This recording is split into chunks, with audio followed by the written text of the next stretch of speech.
جمال الوجود بذكر الإله وتصفو الحياة بنور هدى.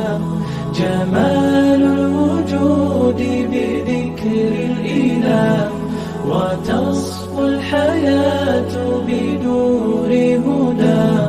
وتطلب نفس له طاعة ويبلغ سعد إلى منتهى.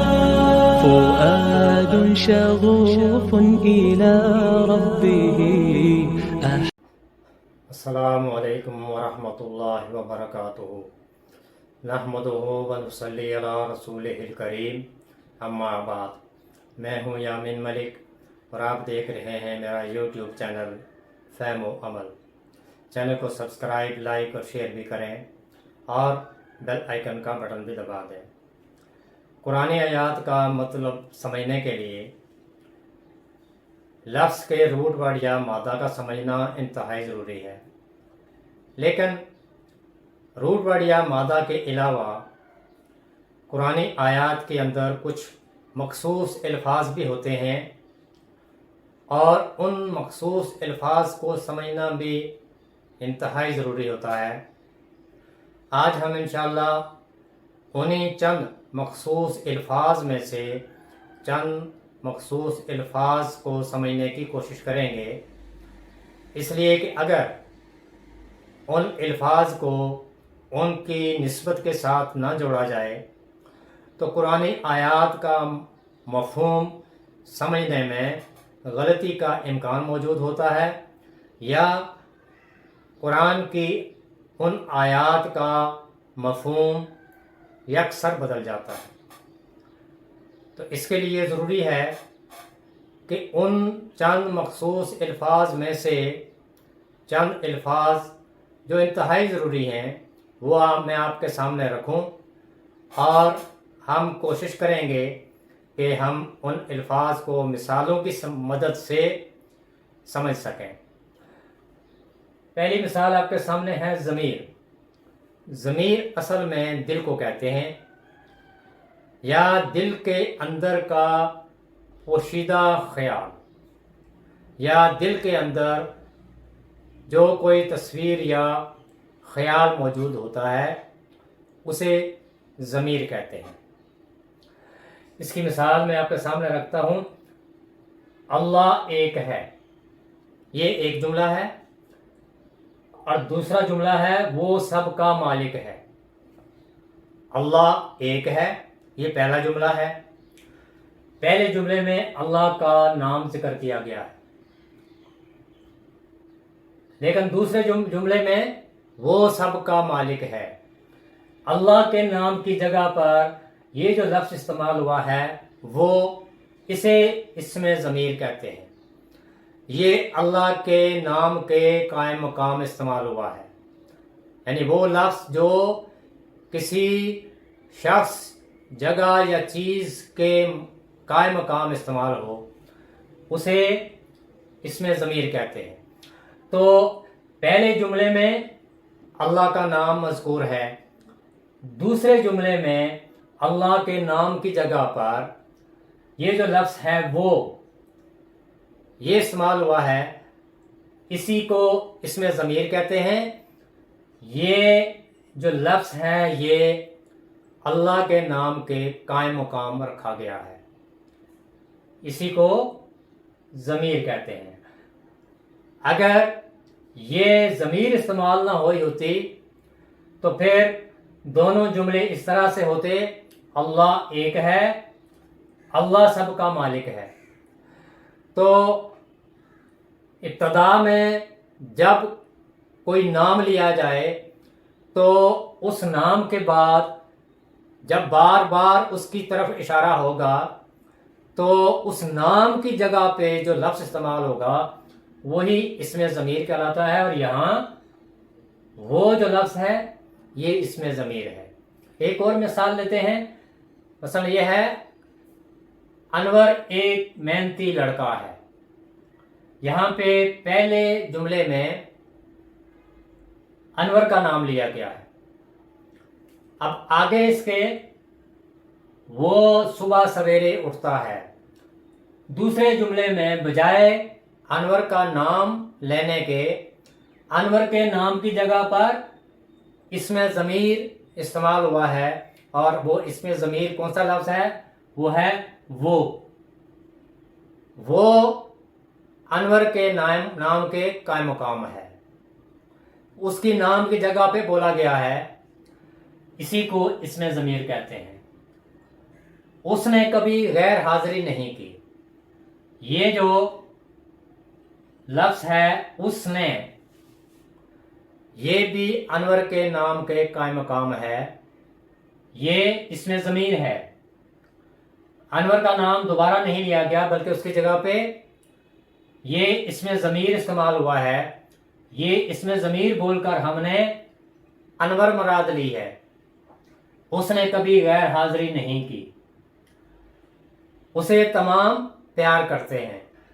یہاں اس جملے میں بھی انور کا نام نہیں لکھا گیا یا انور کا نام استعمال نہیں ہوا بلکہ اسم ضمیر استعمال ہوا ہے، اور وہ لفظ ہے اسے سب پیار کرتے ہیں۔ تو یہ جو اسے ہے یہ اسم ضمیر ہے اور یہ انور نام کی جگہ پر ہے، یہ اس کو کہتے ہیں ضمیر۔ اسی حوالے سے انشاءاللہ قرآنی آیات میں جہاں کہیں بھی ضمیر کی کوئی شکل آئے گی تو انشاءاللہ پوری کوشش کروں گا کہ وہاں اس کی وضاحت کروں تاکہ آیت کا جو اصل مفہوم ہے وہ سمجھ آ جائے۔ اسی طرح سے یہ ہے اسم اشارہ قریب، اور اسم اشارہ قریب کیا ہوتا ہے؟ ایسا کلمہ جو قریب کی چیز، شخص یا جگہ کی طرف اشارہ کرنے کے لیے بولا جائے وہ اسم اشارہ قریب ہے، یعنی وہ قریب کی چیز کے لیے اشارہ کرنے کے لیے استعمال ہوتا ہے۔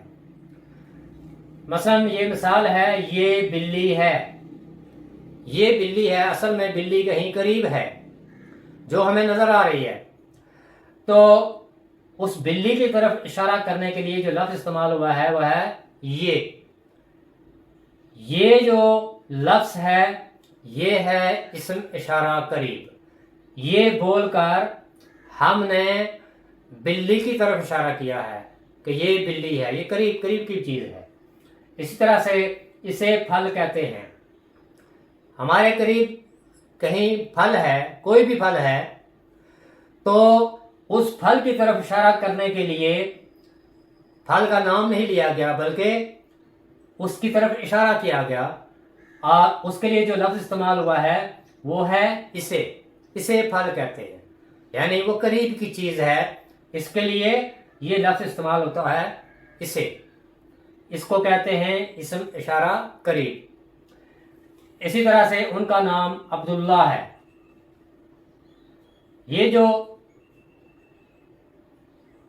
قریب کا اشارہ ہے، ان کا نام، ان جو ہے یہ اسم اشارہ قریب ہے، یعنی اس کے ذریعے سے اشارہ کیا گیا ہے اس شخص کی طرف جس کا نام عبداللہ ہے، تو ان جو ہے یہ اسم اشارہ قریب ہے۔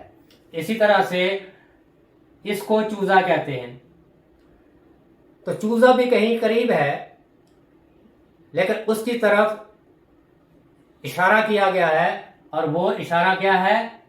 یہ جو اس ہے یہ اسم اشارہ قریب ہے، اس کو چوزا کہتے ہیں، چوزا کہیں قریب ہی ہے، قریبی چیز کے لیے اس طرح کے الفاظ استعمال ہوتے ہیں جن کو اسم اشارہ قریب کہتے ہیں۔ اب ایک ہے اسم اشارہ بعید، جس طرح قریب تھا یہ بعید ہے یعنی دور کے لیے، اور دور کی چیزوں کی طرف اشارہ کرنے کے لیے جو کلمہ استعمال ہوتا ہے اس کلمے کو، اس لفظ کو اسم اشارہ بعید کہتے ہیں، یعنی دور کی چیز کے لیے جو الفاظ استعمال ہوتے ہیں ان کو اسم اشارہ بعید کہتے ہیں۔ مثلا یہاں وہ کتاب ہے، اب یہ کتاب کہیں غائب ہے، دور ہے، کہیں ہمارے حواس میں نہیں ہے، لہذا اس کتاب کی طرف اشارہ کرنے کے لیے جو لفظ استعمال ہوا ہے وہ ہے وہ۔ یہ جو لفظ ہے وہ، یہ ہے اسم اشارہ بعید، دور کے لیے ہے، دور کی چیز کے لیے ہے۔ اسی طرح یہ ہے اس کی گاڑی کہاں ہے، تو گاڑی چونکہ کہیں دور ہے، غائب ہے، موجود نہیں ہے، تو دور کی چیز کے لیے یہاں اس استعمال ہوا ہے کہ اس کی گاڑی کہاں ہے۔ اسی طرح سے انہیں باغات کہتے ہیں، باغات کہیں دور ہیں، لیکن ان باغات کو اشارے کے لیے جو لفظ استعمال ہوا ہے وہ ہے انہیں، یعنی وہ جو باغات ہیں ان کے لیے جو لفظ استعمال ہوا ہے وہ ہے انہیں۔ یہ اسم اشارہ بعید ہے، یعنی دور کی چیز کے لیے جو لفظ استعمال ہوتا ہے اس لفظ کو اسم اشارہ بعید کہتے ہیں، یعنی دور کی چیزوں کے لیے۔ یہ چونکہ سب کچھ میں اردو کے حوالے سے بتا رہا ہوں، یہی چیزیں بالکل اسی طرح قرآنی آیات کے اندر بھی آئیں گی، اور وہ مخصوص الفاظ آئیں گے کہ جن کے ذریعے سے ہمیں یہ سمجھنا ہوگا کہ یہ اشارہ کس کی طرف ہے، قریب کی طرف ہے یا دور کی طرف ہے۔ تو ایسے الفاظ جب آئیں گے تو انشاءاللہ ساتھ ساتھ ان کی وضاحت کر دی جائے گی، تاکہ اس چیز کی طرف جو اشارہ کیا جائے اگر وہ قریب کی ہے یا دور کی ہے تو وہ بات پوری طرح سے سمجھ آ جائے، اور آیت کا جو اصل مفہوم ہے وہ بھی سمجھ آ جائے۔ اسی طرح سے ایک یہ ہے حرف ندا۔ حرف ندا، ندا کہتے ہیں پکار کو، پکارنے کو، اعلان کرنے کو۔ ندا اس کا مطلب ہے پکارنا، بلانا، اعلان کرنا۔